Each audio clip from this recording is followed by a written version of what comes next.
Hello everyone, salut à tous. Nous chez vous, c'est vous et nous.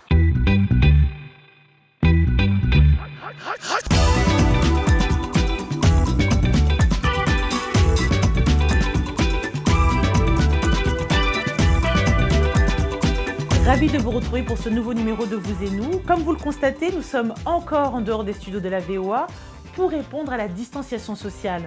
Dans ce numéro, nous suivrons une maraude en région parisienne qui distribue des vivres et des habits aux personnes les plus nécessiteuses.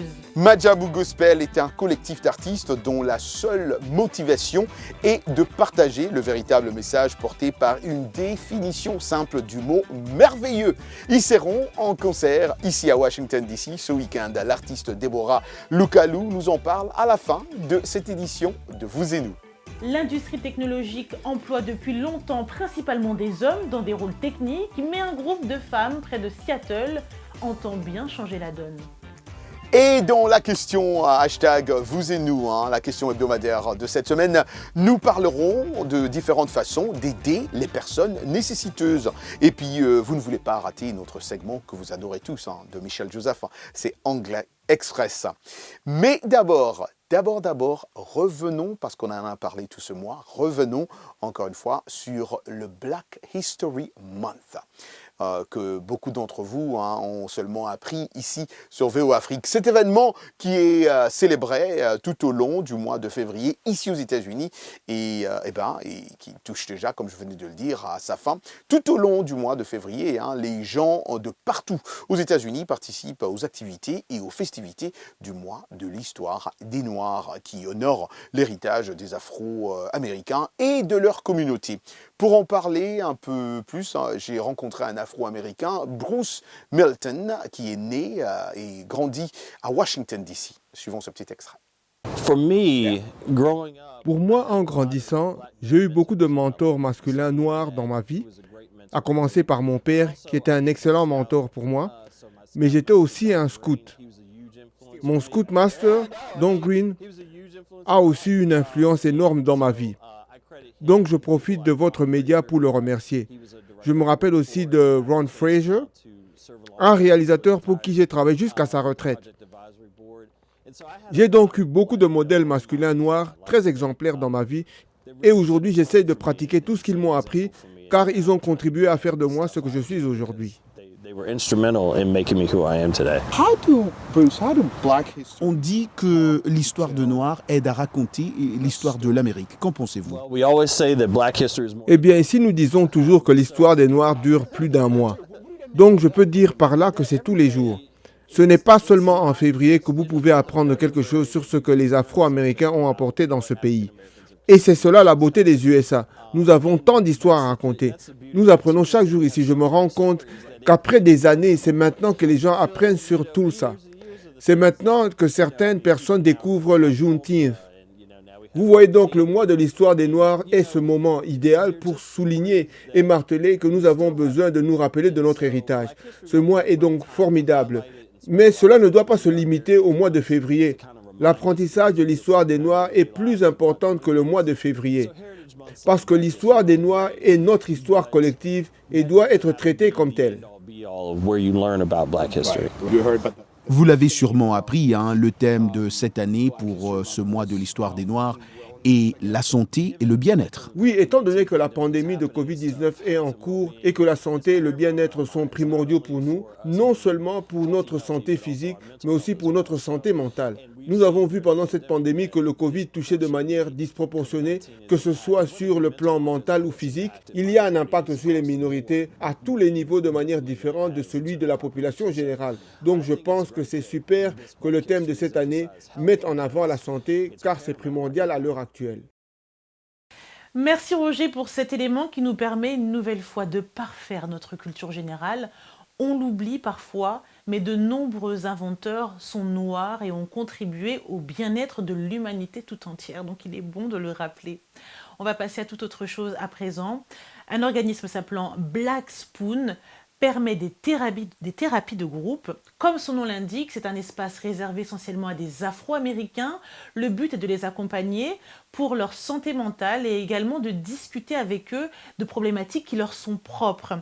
Deux journalistes, Lisa Vora et Randall Taylor de la VOA, ont assisté à une session de thérapie. C'était dans l'État du Wisconsin, précisément à la ville de Milwaukee. Regardez. Salut tout le monde, je m'appelle Corey Phelps. Darius et moi, ainsi que le Dr Knox, avons en quelque sorte lancé cette initiative parce que nous avons vécu notre propre angoisse mentale. J'ai dit à tous mes amis, vous avez besoin d'un thérapeute. Et l'une de ces personnes a fini par être Darius. Je suppose que la plus grande chose avec Black Space, c'est juste, vous savez, j'ai dirigé beaucoup de manifestations tout au long de l'été, 4 à 5 000 personnes jusqu'à présent. Et quand j'étais dans les manifestations, en parlant à 4 000 personnes, j'ai pleuré devant la foule. Et c'était la première fois, moi en tant qu'homme, moi en tant que père, que je pouvais être vulnérable, pas seulement pour moi, mais pour les autres autour de moi. Pour grandir, il faut se sentir mal à l'aise. Donc, c'est ce qu'est Black Space. Je vais aussi vous parler un peu de moi. Je suis le Dr Knox, Dr Leah Knox. Je suis née et j'ai grandi ici, à Milwaukee, dans le Wisconsin. J'aime tellement cette ville. Ma passion est d'aider les personnes de couleur. Qu'est-ce qui va bien? Quelles sont les choses qui se passent dans votre famille? Est-ce que c'est déjà arrivé? Levez la main. Oui. Je m'appelle Ranel, j'ai été invité par Corey. J'ai l'impression d'avoir déjà rencontré Darius, mais j'ai vu le travail qu'ils font. On n'apprend pas à être vulnérable. J'étais comme, qu'est-ce que c'est? Non, je fais ce que la société m'a dit et en tant qu'homme, je dois être fort, être armé, subvenir aux besoins, faire tout ce que tu es censé faire. Donc, je n'ai jamais appris à être vulnérable. Il y a une grande soif et un grand besoin pour cela. Cette expérience thérapeutique de groupe est nécessaire, non seulement à Milwaukee, mais dans tout le pays. C'est quelque chose qui a toujours été nécessaire. Cependant, ce qui l'a déclenché, c'est ce qui se passait dans les marches auxquelles Darius participait. Les gens étaient de plus en plus irrespectueux. Donc mon opinion et nos pensées en tant que Black Space, ça a toujours été nécessaire. Une très très bonne chose, hein, surtout qui va bien avec le mois même de Black History Month, n'est-ce pas? Chaque année depuis 2015, le collectif Partage propose des distributions de denrées alimentaires et de vêtements chauds, surtout l'hiver. J'ai assisté à la dernière maraude, à ces préparatifs, et je vous propose de regarder ce reportage que j'ai donc fait en région parisienne il y a quelques semaines. C'est un dimanche matin pas comme les autres. Neila garde dans son garage depuis des semaines les vêtements récoltés par différents dons, ainsi que certaines provisions. Ses proches l'aident à préparer les kits individuels et l'accompagnent également faire les dernières courses de produits frais. Les dons dans un premier temps, parce que on sait très bien qu'on est un peu dans une période difficile, donc c'était un peu compliqué financièrement pour les gens de nous venir en aide. Mais malgré tout, on a quand même réussi à avoir une somme d'argent assez conséquente. Et après, c'est une question d'organisation aussi pour comparer les prix, pour acheter le moins cher et pour pouvoir avoir plus en quantité. Et aussi trouver de la main-d'œuvre parce qu'on a besoin de gens pour distribuer, on a besoin de gens pour organiser, pour aller faire les courses, pour comparer les prix et puis aussi pour trouver les endroits où distribuer. Dans ce camp de fortune qui existe depuis 6 ans dans cette petite commune du département de l'Essonne, la majorité des résidents sont guinéens. Ils font tous des petits boulots précaires pour s'en sortir et se battent pour avoir un logement. En attendant, ils s'organisent avec les moyens du bord. À 10 km de là, dans la ville de Lieu-Saint, un hôtel s'est transformé en centre d'hébergement pour des mères isolées. Parce que chaque année, on rencontre des gens nouveaux, ceux à qui on vient en aide. Et voilà, c'est toujours gratifiant de servir à quelque chose dans cette société où ça va de plus en plus mal et où il y a des gens qui ont vraiment besoin des autres, quoi. Il y en a qui sont gênés, qui restent en retrait, qui parfois disent pas merci, mais pas parce qu'ils sont mal polis, vraiment parce qu'en fait, ils sont gênés. Et il y en a d'autres, non, qui sont plus à l'aise et qui Après, je ne sais pas si ça fait plus longtemps qu'ils sont dans le besoin et qu'ils ont plus l'habitude de recevoir l'aide des gens, mais non, il y en a qui sont très ouverts, qui nous remercient, on voit qu'ils ont vraiment besoin de nous, quoi. Je suis dans le social, donc c'est la continuité de mon travail, tout simplement. Sans être hypocrite, oui, il y a des failles. Maintenant, il y a un manque de moyens aussi qui est réel. Donc s'il y a des âmes charitables qui veulent bien aussi donner de leur temps, donner de leurs moyens, de leurs finances aussi pour aider, pourquoi pas. Ce que nous réserve l'avenir, mais je pense que si chacun met la main à la pâte, on peut faire de grandes choses, je pense. Voilà. En 2020, la Fondation Abbé Pierre estimait le nombre de sans domicile fixe à près de 300 000. La crise sanitaire a même aggravé les situations de précarité en France. Selon un récent sondage mené par le Secours populaire, un Français sur 4 ne mange pas à sa faim. Et la question hashtag vous et nous de cette semaine, de quelle manière pensez-vous qu'il est possible d'aider les personnes nécessiteuses, je le disais en titre, nécessiteuses sans domicile fixe, mères isolées, enfants des rues, les personnes âgées aux faibles ressources lorsque les gouvernements n'y parviennent pas? Comment faire pour les assister? Que faire pour les aider? Mais comme d'habitude, vous êtes nombreux à nous écrire et on choisit certaines de vos réponses. Lui, il est à Kananga. Eric Mulumba Chisungu à Kananga, RDC. On peut aider les personnes citées ci-dessus. D'abord en leur montrant la valeur qu'elles ont dans la société, c'est-à-dire les prodiguer des conseils sur le phénomène de la vie. Ensuite, pour les personnes de troisième âge, vous pouvez leur chercher un domicile si moyen il y a et prendre les dispositifs pour la restauration de ces gens-là. Omer Milwambe à Lubumbashi en RDC, il faut leur parler, leur faire comprendre qu'ils ont besoin d'être aidés. Pourquoi ne pas avoir un bâtiment où ils logeraient, où le suivi des mamans interviendrait? C'est une bonne chose vraiment de penser à ces enfants.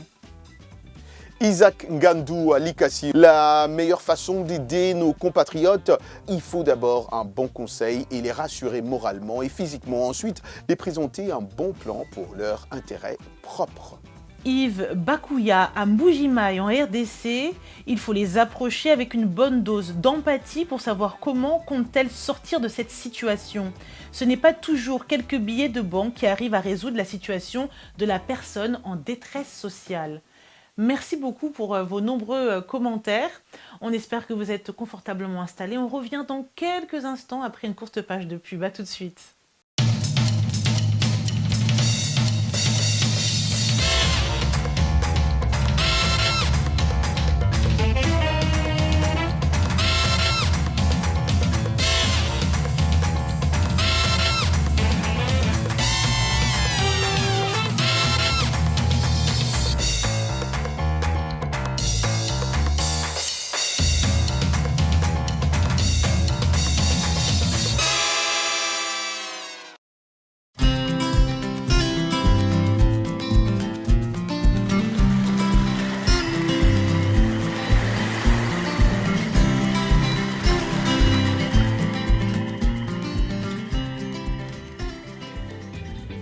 Vous et nous, part 2. Et voilà, vous avez compris, vous savez qu'il est temps d'apprendre l'anglais. It's time to learn English, and English is very important, as I always say, right? Michelle Joseph, elle est déjà prête. C'est dans Anglais Express, c'est maintenant. Bienvenue à l'Anglais Express. Comment distinguer ces deux expressions qui semblent avoir le même sens et s'employer de la même façon? Essayons de comprendre ces nuances. For et since. Par exemple, la phrase « We are going to New York for the weekend ». Nous allons à New York pour le week-end. Donc, quand on se sert de l'expression « for », ça se réfère à une période de temps, mais ce n'est pas spécifique. « I have studied English for many years ». J'étudie l'anglais depuis très longtemps. Ce sont des durées non spécifiques. Ce qui est pratique avec l'expression « for », c'est qu'on peut parler du passé, au présent et au futur, sans changer l'expression. Par exemple, « Last year, I traveled for 3 weeks ». c'est au passé. L'année dernière, j'ai voyagé pendant 3 semaines. I'm traveling for 3 weeks. C'est au présent. Je voyage pendant 3 semaines. Next year, I'm traveling for 3 weeks. Au futur. L'année prochaine, je voyagerai pendant 3 semaines. Et voilà pour l'Anglais Express. Merci Michel. Vous pouvez retrouver toutes les leçons d'anglais sur notre site que vous connaissez déjà, mais je vais quand même vous le rappeler, c'est www.voaafrique rubrique Vous et nous. Place à présent notre rubrique Actualité. Kanye West a encore fait parler de lui avec sa dernière sortie. En effet, le rappeur américain a prévenu ce vendredi 18 février 2022 que son nouvel album intitulé Donda 2 ne serait pas disponible sur les grandes plateformes de streaming, mais exclusivement sur son propre appareil connecté. Une réponse de l'artiste à l'oppression, selon lui, de l'industrie musicale. Il a même dit exactement ceci: les artistes aujourd'hui ne récoltent que 12% de l'argent que se fait l'industrie musicale. Ainsi donc, depuis le 22 février, pour se procurer son opus, il faut débourser pas moins de la somme de $200. Toujours dans l'actu, Jamal Edwards, un entrepreneur musical, surtout connu pour avoir fondé la plateforme médiatique SBTV, est décédé à l'âge de 31 ans. Sa mère a confirmé lundi que son fils magnifique et inspirant est décédé dimanche matin d'une maladie soudaine. Edwards était une figure pionnière du rap britannique et de la musique grime. Élevé à Acton, dans l'ouest de Londres, il est entré dans la scène musicale à l'âge de 15 ans, lorsque ses parents lui ont offert une caméra vidéo pour Noël. En 2006, il a lancé SBTV, Smoky Board TV, en tant que plateforme en ligne pour présenter des artistes émergents. Il a donné une exposition précoce et a aidé à lancer la carrière d'artistes comme Dave, Jessie J, Ed Sheeran, qu'on connaît tous, qu'on adore, et Skepta. L'industrie technologique emploie principalement, depuis fort longtemps, exclusivement des hommes. Mais un groupe non lucratif situé à Seattle, dans l'État de Washington, entend bien changer la donne. Le point avec notre journaliste Natasha Moskovaya. Le récit est signé Ginny Kapumbuvila. Rebecca Muniz voulait être ingénieure quand elle était plus jeune, mais ne se voyait pas comme ayant une carrière dans l'industrie de la technologie. J'étais principalement entourée d'hommes blancs et je ne me sentais pas vraiment à l'aise. Aujourd'hui, Muniz, qui travaillait dans la communication, est étudiante à l'ADA Developers Academy, une organisation à but non lucratif de Seattle. Elle forme des femmes issues des groupes sous-représentés dans la tech. En 6 mois, ces étudiants apprennent à devenir développeurs de logiciels, formation suivie d'un stage. La directrice de l'académie, Lauren Sato, affirme que l'organisation a une grande vision de ce que signifie le succès. Nous sommes en mesure d'avoir un impact significatif sur le nombre de femmes et de personnes de diverses identités de genre qui entrent dans l'industrie chaque année. Partout dans le monde, des formations intensives de type bootcamp ont décollé, promettant à ceux qui souhaitent percer rapidement dans l'industrie technologique des compétences commercialisables. Certains des programmes ont eu des résultats mitigés, offrant des opportunités d'emploi trop prometteuses et facturant des frais élevés. Mais chez ADA, les cours sont gratuits, la garde d'enfants est assurée sur place, mais le taux d'admission est faible et l'expérience peut être difficile. Honnêtement, j'ai pleuré. Il y a des moments où vous rencontrez une erreur pour laquelle vous ne savez pas quoi faire. Les cours sont à temps plein et beaucoup jonglent avec les familles. Ali Ibarra était professeur d'études sociales. Ma plus grande peur est l'échec. Je pense que c'est un gros risque que je prends dans des carrières qui pivotent. Depuis sa création en 2013, ADA a eu plus de 300 diplômés. 80% ont trouvé un emploi dans la technologie selon l'organisation. Mais pour de nombreux étudiants, il ne s'agit pas seulement de décrocher un emploi, mais de changer l'industrie technologique une fois qu'ils sont à l'intérieur. S'assurer que je ne suis pas la seule femme de couleur à table. Le bootcamp, qui se développe à l'échelle nationale, considère chaque diplômé comme un catalyseur possible de changement. Ben voilà, il faut que les choses changent et ça c'est vrai. Merci à Natacha Mosgovaya de la VOA et notre collègue Ginny Kapumbuvila pour ce beau reportage. Merci beaucoup, il faut que les choses changent. Il ne faut pas seulement que les hommes soient dans le domaine de la technologie, on veut voir aussi les femmes partout parce qu'elles sont capables.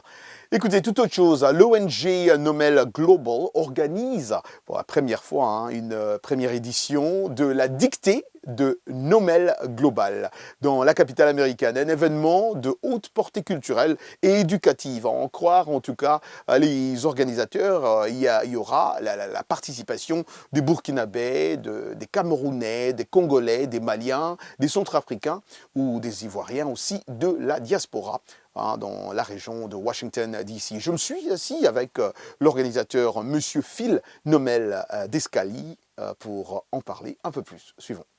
Ouais. Donc, la grande dictée, c'est une idée qui nous est venue, des amis et moi, on dit, mais attends, on fait seulement pour... Qui est la dictée de Nomel Global, voilà. Nomel Global, la dictée de Nomel Global, c'est de réunir un peu les frères francophones, ceux qui ont fait l'école primaire en Afrique, et qui ont cette passion-là de la belle langue française, pas qu'on dise, c'est une très belle langue. Bien sûr. Et quand l'idée a été lancée, alors je ne vous cache pas, il y a eu, les gens s'en sont saisis. Ils disent, oh, mais tiens, c'est une très belle idée. Comme tu le dis d'ailleurs, c'est une très belle idée, mais on est prêt. Et aujourd'hui, quand on a lancé l'idée un peu, on a eu, en 2 semaines, on avait près de 37 personnes inscrites. Waouh! Ouais, pour prendre la dictée. Et je sais que le nombre va monter avec cette interview que nous faisons. À partir de la semaine prochaine, nous faisons une publicité tout azimut pour la propager, diffuser l'idée. Et donc, c'est une idée de se retrouver. C'est pas les jeunes, puisque les jeunes gens, ils parlent pas français. Mais c'est entre nous les adultes. On va se retrouver autour d'un pot. Ça se passe à Gettysburg, à côté de chez moi, pour qu'on puisse faire la dictée, jouer. Il y a donc un prix. Le prix, c'est un billet d'avion qui est offert par une assurance, un frère. Et puis, il y a beaucoup de choses. Donc, là, le parrain, M. Boissard, un futur candidat, qui nous soutient dans l'idée. Donc, beaucoup de gens ont épousé vraiment l'idée de la grande dictée. Donc, c'est une sorte de convivialité, de se retrouver en frères africains francophones pour manger, jouer et rire un peu, si on n'a pas encore oublié le français. Ah, ça, c'est très bien. Et alors, est-ce qu'il y a un nombre limite de gens que vous voulez avoir comment ça se passe? Comment vous envisagez? Comment vous voyez ça? Comment ça va se passer? Bon, les gens viennent. Prenons qu'il y a une centaine de personnes qui viennent. Qu'est-ce que vous faites? Alors, non, il faut s'inscrire. Ah, ils vont s'inscrire. Il faut s'inscrire. On a donc un lien. Il y a le lien qui a été déjà lancé. On l'a partagé sur le WhatsApp. Il y a le website nomelglobal.org. Il faut s'inscrire. Bon. Maintenant, si vous n'êtes pas inscrit et que vous venez, on peut peut-être faire des choses. Mais déjà, nous avons 37 personnes. La salle que nous avons prise prend 140 personnes. Donc, à la réunion que nous avons eue il y a 2 semaines, on s'est dit, bon, il faut qu'on passe le plein, vous savez, avec le Covid et tout ça. Donc, on est en train de voir s'il faut qu'on s'arrête à 70. Donc, on est déjà à 37, il ne nous reste pas vraiment beaucoup de gens. Merci Roger pour cet élément. J'ai envie de partager avec vous une petite anecdote. Souvent en Occident, on a tendance à penser des choses complètement erronées sur l'instruction qui est donnée en Afrique et donc aux Africains. Et bien souvent, l'éducation nationale dans les pays permet d'avoir des très très bons résultats en mathématiques et en français. Donc je ne suis pas étonnée que les élèves africains aient des bonnes notes en grammaire, en mathématiques, et ça fait plaisir. Donc continuez, ne lâchez rien, ça fait plaisir et il faut vraiment partager cette information. Comme on aime finir en musique, je sais que Roger nous prépare quelque chose de pas mal du tout. Ça parle même de gospel. Roger, dis-nous tout. Pour la première fois aux États-Unis, le concert de Majabu Gospel Tour 2022 arrive dans la région métropolitaine de Washington DC et ils vont nous présenter des chanteurs de gospel internationaux comme Mike Kalambayi, Rosny Kaiba, Sandra Mboui et Deborah Lukalu. Majabu Talent est un concours de chant organisé par Majabu Gospel. L'objectif de ce concours est de trouver le nouveau talent gospel de la République démocratique du Congo. Deborah Lukalu était mon invité dans RM Show. Suivons un petit bout. Ce qui est vrai, c'est vrai que je suis déjà venue à Washington, plusieurs fois d'ailleurs, mais je n'ai jamais eu un concert à Washington. Donc, j'ai été invitée dans des églises, dans des conférences, Et cette fois-ci, c'est différent parce qu'il y a un grand concert Oui. et je ne serai pas seule. Je serai ensemble avec les 3 autres ambassadeurs et nous vous promettons que ça sera glorieux, plus que glorieux même. Ils vont aussi faire le Madjabou Talent ici à Washington ou pas? En tout cas, Madjabou Gospel a toujours eu des surprises, donc restez branchés. Quelque chose arrive. Il y a toujours quelque chose qui surprend le peuple de Dieu. Ouais. Madjabou Gospel, on travaille avec des surprises. À chaque fois qu'il y aura quelque chose, on va vous communiquer.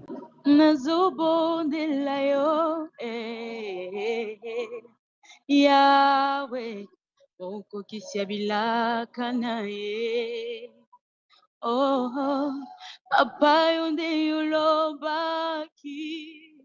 Bilakana yo koko kisango nazobondela yo Yahweh Yahweh rangai avant to banavula oyo nzambe rangai moko lobaki bilakana yo koko kisango nazobondela yo Je ne vais pas aller très loin parce que vous devez vraiment participer au concert. Alors, venez, on va chanter ensemble. Sandra, oui, on sait que vous êtes très occupée là-bas. Vous êtes en répétition. Est-ce que vous pouvez nous faire un petit... pleine répétition. En pleine répétition en plus. Vous pouvez nous faire un petit a cappella avant qu'on puisse vous laisser partir? Na pesinzela na motemelo bae. Oyo nyonse bombeli otilelo yo. Liboso ya kiti yangolu na yo Malobe zangateo. Soyez bénis. Powerful, ça c'est trop puissant. Ça c'est trop puissant. C'est déjà la fin de ce numéro. On espère que vous avez passé un agréable moment. Vous êtes de plus en plus nombreux. On ne cesse de pouvoir vous dire merci. Djuru Jeff, Matondo, Initié. N'hésitez pas à nous dire comment on dit merci dans vos différents dialectes et nous vous le dirons. Merci également à toute l'équipe technique qui nous aide à réaliser l'émission en coulisses. Un grand merci à toutes nos chaînes partenaires sans exception. Et comme il est coutume de dire Roger, rendez-vous la semaine prochaine. Bye. Ciao, ciao. Ciao, ciao. Ciao, ciao. Isco VOA. Écoutez la V1, V1 Africa. Suivez la V1, V1 Africa. Entendez le V1, V1 Africa. Journaliste de V1, V1 Africa.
Mbote ndeko Eli Sango, mbote na bino banso, bozali kolanda Saona Lingala na la voix de l'Amérique, Uto, Washington DC.